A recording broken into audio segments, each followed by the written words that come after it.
You are listening to the Critical Mass Radio Show, Orange County's business talk show, focused on exploring topics of interest to CEOs who are leading middle market companies. With your host, Richard Franzi. Hello and welcome to Critical Mass Business Talk Show. This is Orange County's longest running business talk show, and I am your host, Rick Franzi. We have a very good show planned for you. Our guest is Jeffrey Hayzlett. He is the CEO of the C-Suite Network. Jeffrey, welcome to the program. Well, thanks so much for having me. It's indeed a pleasure. Yeah, it's great. I'm excited to talk to you about you and your organization. So let's get started with maybe about the organization. As I said, you're the CEO and chairman for the C-Suite and the Network. Chairman. That's right. We got a bunch of C-Suite officers. We're a community of trusted executives that are in the C-Suite, which is VP or above. Yeah. And we provide a very trusted community for them to be able to take their content to grow their lives, their knowledge, and their business. We have about 350,000 members that have opted in, and then we have paying members, and we have people who listen on our C-Suite TV, C-Suite Radio, C-Suite Book Club, C-Suite Advisors. We have about 100 properties that we have as part of that. We have over 450 business podcasts in our network, over 75 TV shows. Distributed on OTT broadcast around the country and around the world, for that matter. That's what we do. What was the inspiration for this? Well, partly because I bought and sold over 250 companies in my career, well over 25 billion in transaction, and I just know the power of being able to know the other C-suite officers. So that's been a big part of it. But I also had a television show on Bloomberg, which was called The C-Suite with Jeffrey Hayzlett on Bloomberg for a while. It became the number one business show out there on broadcast and cable. And in doing so, people used to just comment. We had a lot of people watching online, participating online. So we decided to start a little organization. And at first we were going to call it the CEO Network. And then the night before we said, we're having so much success with the TV show, we should call it the C-Suite Network. We changed the logo overnight, registered the name overnight.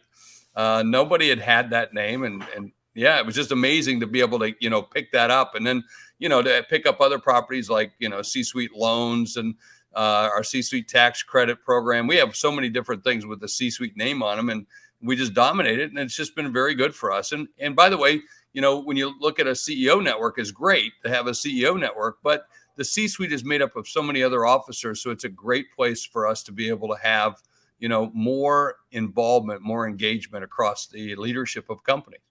So let's, there's a lot of different things we could talk about. I'd like to start with and focus on the work that you kind of opened with, which was the confidential, trusted area that you have for these C-Suite executives. What's the mission of that part of your organization? Well, you have to have a safe place to have conversations, and that's what we're all about. We were doing a lot of physical events. COVID forced us to do a lot of digital, and we structure it with some certain values in mind, where we have these trusted conversations, trusted education, trusted program, trusted information. Everything has to be at that level, because when you're in the C-Suite, there's a lot of things you need to talk about, whether it's about employees, whether it's about contracts, whether it's about other vendors.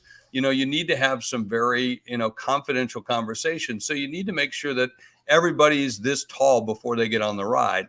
And there's not people in there that are wannabes. These are people that are actually doing what they say they're going to do. And whether you're running a business on Main Street in, say, Sioux Falls, South Dakota, or you're on Wall Street, the only difference that separates you are the number of zeros. It's the same job. It's just scale that's different. And so what we try to do is focus in on the roles, responsibilities of what each of those C-Suite executives do, what they have to get done, how they get it done. And then we focus in on the industries and special problems that they face in leadership. Our job is not to make you the smartest person in the room. Can't do that. Wish I could, but I can't. But what I can do is help you be the most strategic person in the room. And that's really, truly what our job is all about. So how do you structure that experience? Then you said it was in person, then digital. What's the delivery now? A lot of people would, if you go way back to the time of Napoleon Hill, you would know that he had a great concept called masterminds. Now, unfortunately, that's been bastardized a little bit in terms of there's everybody that's out doing masterminds. You have 19-year-olds who are doing life coaching. Quite frankly, let's be clear. At 19, you're not a life coach, you're a teen coach. And so what we've done is resurrect it from a peer-to-peer network. So we form a great number of peer-to-peer, whether they're by roles, they're by size, by geography, by interest. There's a lot of different things that we can do around peer-to-peer networks. And so we spend a lot of time in peer-to-peer networks, and we do a lot of hot seating where we can take on, a particular topic or problem that you might have in the business. And you're surrounded by these wonderful subject matter experts who really know how to solve things, and not so much from, hey, let me give you advice. No, they give you counsel, because many of these C-suite executives have been through it before.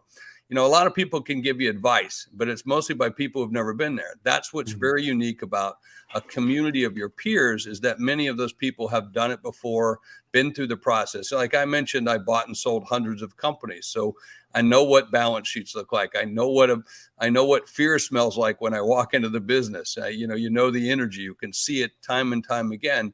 And that experience lends me to do, a lot of different things. And so I can lend that experience and counsel to others in helping them solve their own problems. So are you a part of the peer-to-peer networking then? And some of it, yeah, and not all of it. I mean, for instance, we have women-only executives. Well, I would love to be a part of that, but I can't be. We have verticals in pharmacy. We have verticals in a lot of different groups. So no, there are so many meetings now that are going on, so many activities going on. I used to be at a time when I could go and be a part of all those. I can't do that today. There's just so much going on. I don't even know what's going on. So who's that type of C-suite executive that you believe benefits the most from what you do in this part of your business? Well, the ones that want to grow, would be the best way I could say it. Everybody benefits in any way, shape, or form. Now, we mostly have CEOs. Next biggest group is CMOs, and I can tell you exactly what percentage of each group that we have. CFOs are at the bottom of the list, mostly because they don't like to pay for anything, and two, they don't like to join anything. But I joke about CFOs, but and we have businesses we have $1 billion businesses, we have startup businesses, we have mid-market businesses. A great number of our businesses are between about 5 million and I'm going to say about 500 million. That's the greatest number of businesses that we have. Now, of course, you look at North America, over 28 million businesses in North America, 20 million of those are under $1 million. So vast majority, and then only a small sliver of 7,500 that are over $1 billion.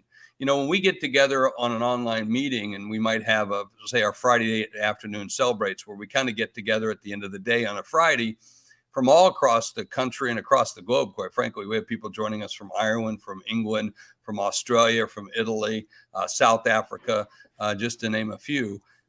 We get together every Friday, just like when you used to drive home from work before this COVID hit, and you'd stop off at a local pub and you maybe give a high five or pat in the back for a great week to a colleague, or maybe you needed a hug because it was kind of a rough day. We do those meetings now online, and we're starting to go back to some face-to-face. We have a number that are coming up in the next couple of weeks. But, in these online meetings, you don't know, and, if there's 150 squares up there, that person next to you might be leading a multi-billion-dollar business, or could be a new startup, or could be a coach, could be a trainer, could be a podcaster, could be a television host, could be any of the roles that we have. We have a lot of folks who are using podcasting, television, of course, blogging, being an author of a book, which are not destinations, really. They're really just tools, and we show people how to use that, and we've created platforms for them to be able to use that to promote their content.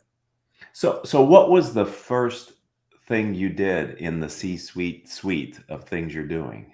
Well, it was really about getting people to network. So we started hosting a number of mixers in about 48 cities around the country, and we'll be doing one coming up here just next week on Monday and Tuesday in San Diego. And so we'll pick a local place, put out an invitation, and maybe it's 20 people or sometimes as many as 100 or 200 show up. And we just have a little bit of a mixture, informal, no program, nothing like that, just a chance to get together with other C-suite executives. That's really the first thing that we started to do as we started to figure out what that was. And then it became around the content. without question, content's the name of the game. COVID changed so much of what we're doing today. It didn't cause the transformation to digital. That's been going on for a while, but it did accelerate it. So days became weeks, weeks became months, months became years. And so we're helping to help, people migrate to that as quick as possible, because you've got to really have, the business set up to work while you're sleeping. And whether you're a brand of one or you're a massive brand, you need to be able to take advantage of that. And that's what we're doing more and more. And the other services that you now have, you talked about podcasting, book authorship, TV shows. Yeah. Are those for the C-suite network members, or are they for others who are a part of the larger community? For the entire world to see. We want to share that content and get that out to people who want to be able to find it wherever they're watching, wherever they're listening, wherever they're reading. And so that's what we do. So much like you want to consider the C-suite network, much like I'd say a redwood forest or sequoia forest. I call it kind of the sequoia effect, where we serve as a platform. And when you go into a sequoia forest or redwood forest, you see these giant, massive trees, and they have this huge canopy. And under this canopy is a lush ecosystem. And so the C-suite serves as that ecosystem for them to be able, in that good, safe, warm, great environment, right? At the same time, helping them to spread roots and spread a canopy of their own. And that's really what we try to do. So use the tools that we have. And even things like we're starting right now, the C-suite ERC tax credit program, where most businesses are not aware that they can get up to $26,000 per employee in tax credit from the government, and in 4 out of 5 businesses, that money is being unclaimed, which is massive. And I just helped and put a business in touch, and they just told me they got $2.4 million coming to them in tax credit. Well, that makes a difference. Or if it's just one employee, you get $26,000 back.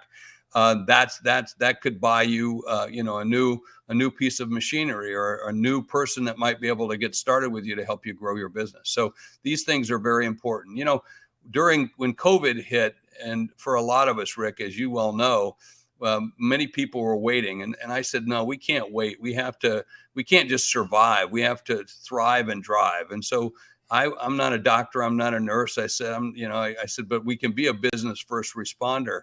I couldn't even sew a mask. So what we did was we really started to stand up programs to say, what can we do to help businesses as much as possible, and put them and connect them to resources out there, whether we start the program or we find somebody else that can do it and be able to help every business. And regardless if they're a C-suite network member, and these services are available to any business. We did it with supplies because many of the businesses had a difficult time getting PPE supplies. So we did a supply business, worked with our folks at Dash and some others that really helped us a great deal. Members of ours that were, in the business or around the business and had great resources. We did C-suite loans, and we helped people with their PPP loans. And now we're standing up the ERC tax credit program, and you'll be able to go to, C-suite ERC tax credit program.com to be able to get that information. So you're like an entrepreneur's entrepreneur, aren't you, Jeffrey? We do. We start a lot. I serve on dozens of boards. I mean, I think the last count's about 16. I say dozens, about 16 boards or so. I guess it's a dozen and a half. But we do a lot, and we try to help a lot. I mean, that's what you should do. Mm-hmm. And what's your revenue model then? Revenue model is primarily the services and or membership. Our membership dues range from less than half, less than one business meal per month, which is about $99 a month, or all the way up to $10,000, $20,000 a year in terms of membership fees that, people pay to participate to get the access to the success programs that will help propel their business. And then, of course, we host the podcast, we host TV shows, we sell advertising, as you can well imagine. I have a podcast, others have podcasts, and I have advertising like some big names, TD Ameritrade and Goldman Sachs. Even underwear companies will also buy advertising on our shows, and so we aggregate that, sell that, and we pass back profits to the podcast hosts themselves, the owner of they keep their content, it's their content. But what we do is we aggregate that and sell. The C-suite's a very lucrative and targeted market because it's a very affluent market. And so we typically see 7 to 8 times more CPM, sometimes as much as 10 or 12, than the normal podcast will get. You mentioned people from around the world, not just in the U.S., participate in some of your programs. So are you an international? Well, we'd like to be more, but you got to crawl, you got to walk, you got to run. And so we're still crawling and walking. Although, I got off the phone this morning with one of our podcasters who's in Ukraine. We have podcasters that we host around the world. He's just on the border. We were talking about how it's going, and we're seeing what we can do to help other Ukrainian businesses right now. Imagine, we know what's happening on the personal toll that's taking. Imagine what's happening on the business toll and what it will do to it's one thing to get safe, get across the border, be a refugee, millions and millions of people. Well, there's millions of businesses being displaced as well. And what will happen to them, and how will they make money? How will they, what drives this world, and what is continuing to drive has been capitalism and free enterprise.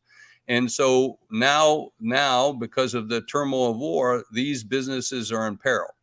Not only their lives in peril, but their businesses and way of life are in peril. So we're talking about what ways we might be able to help them. And, I just said to any business that I know that's a Ukrainian business, you want a membership, you come to me. You want to participate in our programs, you want me to host your podcast, you come to me, because that's what you want to help. I mean, there was a famous actor, kind of got himself in trouble, but what's his name? Kevin Spacey.